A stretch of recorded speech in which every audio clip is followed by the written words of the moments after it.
یہ ملک فارغ ہو جائے۔ محمد اظہار الحق، 12 نومبر 2019۔ ہاں، آپ کہہ سکتے ہیں ملک کو فارغ کرو، اس لیے کہ آپ کی اس ملک کے ساتھ جذباتی، قلبی، آبائی، خونی وابستگی نہیں ہے۔ آپ کے اکابر نے اس ملک کی مخالفت کی تھی۔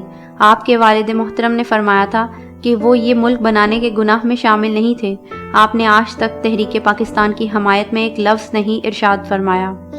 ہاں، آپ کہہ سکتے ہیں کہ اس ملک کو فارغ کرو، مگر جن کے ماں باپ ان کی آنکھوں کے سامنے ٹکڑے ٹکڑے کیے گئے، جن کے بچے بھالوں پر اچھالے گئے، جن کی خواتین کی عصمتیں لوٹی گئیں، جن کے گھر بار جائیدادیں، باغات، کھیت وہیں رہ گئے، جو بیل گاڑیوں پر اور لاشوں سے اٹی ٹرینوں پر اور پیدل اپنے آپ کو گھسیٹتے پاکستان میں پہنچے، وہ پاکستان کو فارغ کیسے کر سکتے ہیں؟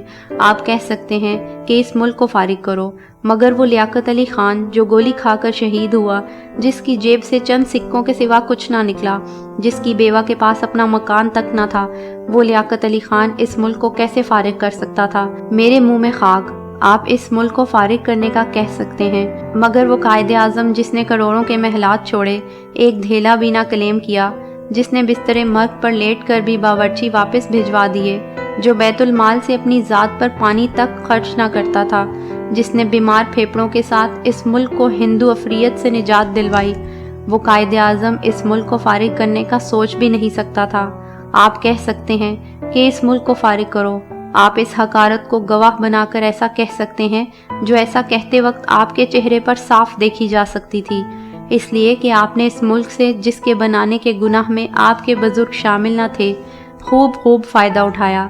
امیر المومنین حضرت علی مرتضیٰ کرم اللہ وجہ نے فرمایا تھا، جس پر احسان کرو اس کے شر سے بچو۔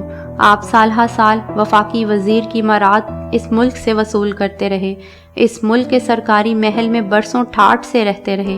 آپ کا بھائی کہاں سے چلا اور مقابلے کا امتحان دیے بغیر، پاس کیے بغیر اس ملک میں ڈپٹی کمشنر بن گیا۔ آپ کے سارے بھائی اس ملک سے فائدے پر فائدہ اٹھاتے رہے۔ اس ملک نے آپ کو کیا نہیں دیا؟ آپ کا فرزند بھی اسی ملک کے پارلیمنٹ کا ممبر ہے۔ ہاں، آپ کہہ سکتے ہیں کہ اس ملک کو فارغ کرو، آپ کہہ سکتے ہیں کہ اس ملک کو فارغ کرو، اس لیے کہ آپ کی خدمت میں ایک نہیں کئی متبادل حاضر ہیں۔ آپ نے بھارت جا کر کہا تھا کہ ایک گول میں اس کانفرنس بلا کر پاک بھارت سرحد ختم کی جا سکتی ہے۔ آپ کو بھارت بھی خوش آمدید کہے گا۔ آپ کے دستے راست محمود اچکزئی ہیں، جن کے تعلقات افغانستان سے سب کو معلوم ہیں اور جس کی تفصیلات انٹرنیٹ پر کئی حوالوں سے موجود ہیں۔ آپ کو افغانستان میں بھی سر آنکھوں پر بٹھایا جائے گا، مگر حضور والا، ہماری تو پاکستان کے علاوہ کہیں اور جائے پناہ نہیں۔ ہمارے لیے تو پاکستان ہی سب کچھ ہے۔ ہمارا تو اوڑھنا بھی پاکستان ہے اور بچھونا بھی پاکستان ہے۔ ہم تو اس پاکستان کی ہوا، چاندنی اور دھوپ کے احسان مند ہیں۔ ہمارے لیے تو اس پاکستان کی مٹی مقدس ہے۔ ہم تو یہ کہنے سے پہلے کہ اس ملک کو فارغ کرو، زمین میں گڑ جانا پسند کریں گے۔ ہمارا تو اس ملک کے علاوہ کوئی سہارا ہے نہ آسرا۔ ہمارے تو جسم کا ایک ایک رواں، ایک ایک مسام، ہماری تو انگلیوں کی ایک ایک پور، ہماری ہڈیاں، ہماری ہڈیوں کے اندر پڑا ہوا گودا، ہمارے خون کا ایک ایک ذرہ، ہماری رگیں، ہماری وریدیں اس ملک پر قربان۔ آج ہم اس ملک کی وجہ سے دنیا میں سر اٹھا کر چل سکتے ہیں۔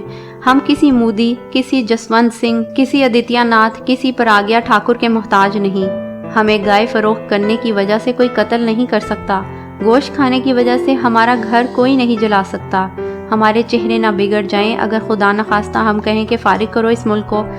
ہمیں معلوم ہے احسان جعفری کے ساتھ گجرات میں کیا ہوا تھا۔ پہلے اس کے بازو کاٹے گئے، پھر ٹانگیں، پھر سر، پھر اس کا گھر جلایا گیا، پھر وہ سب مسلمان شہید کر دیے گئے جو اس کے گھر میں پناہ لیے ہوئے تھے۔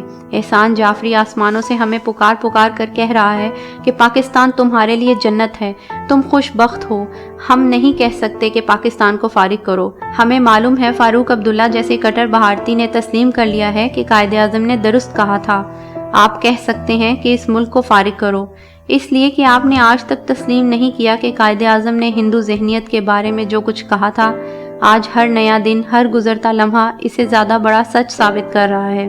آپ کہہ سکتے ہیں کہ اس ملک کو فارغ کرو، اس لیے کہ آپ کی جمعیت علماء ہند کے، جس میں آپ کے اکابر شامل تھے اور جس نے کانگریس کی حمایت کی تھی، سربراہ مولانا محمود مدنی نے یہ کہتے وقت کہ کشمیر بھارت کا اٹوٹ انگ ہے، یہ بھی فخر سے بتایا ہے کہ ان کی جماعت نے ماضی میں بھی بھارت ہی کا ساتھ دیا تھا۔ ہاں آپ کہہ سکتے ہیں کہ فارغ کرو اس ملک کو، اس لیے کہ اس عورت نے بھی کہہ دیا تھا کہ بچے کو 2 ٹکڑوں میں تقسیم کر دو، جو عدالت میں گئی تھی یہ دعویٰ لے کر بچہ اس کا ہے۔ دوسری عورت مدعی تھی کہ بچہ ان کا ہے۔ جج سمجھ نہیں پا رہا تھا کہ اصل ماں کون ہے اور جعلی ماں کون۔ پھر جج نے فیصلہ کیا کہ بچے کو کاٹ کر دونوں کو آدھا آدھا دے دو۔ اس پر جعلی ماں فوراً مان گئی اور اصل ماں تڑپ اٹھی کہ سارا بچہ جھوٹی دعوے دار کو دے دو، مگر میرے لال کو 2 ٹکڑے نہ کرو۔ ہاں آپ بھی اس ملک کے ایسے ہی دعوے دار ہیں۔ آپ ایک نشست سے کیا محروم ہوئے کہ ملک ہی کو فارغ کرنا چاہتے ہیں؟ خدا کے لیے ایسا نہ کہیے۔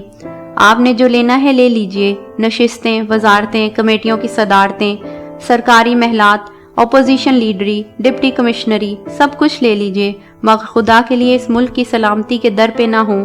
اس ملک کو فارغ کرنے کی بات نہ کیجئے۔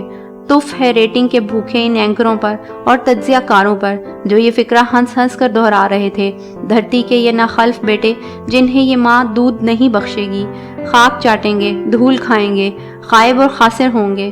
اس ملک کو پہلے جس نے بھی نقصان پہنچایا، تختہ دار پر لٹکا یا اپنے ہی حواریوں کے ہاتھوں قتل ہوا، آئندہ بھی اس ملک کی حفاظت کرنے والا اس کے دشمنوں کو غارت کرے گا۔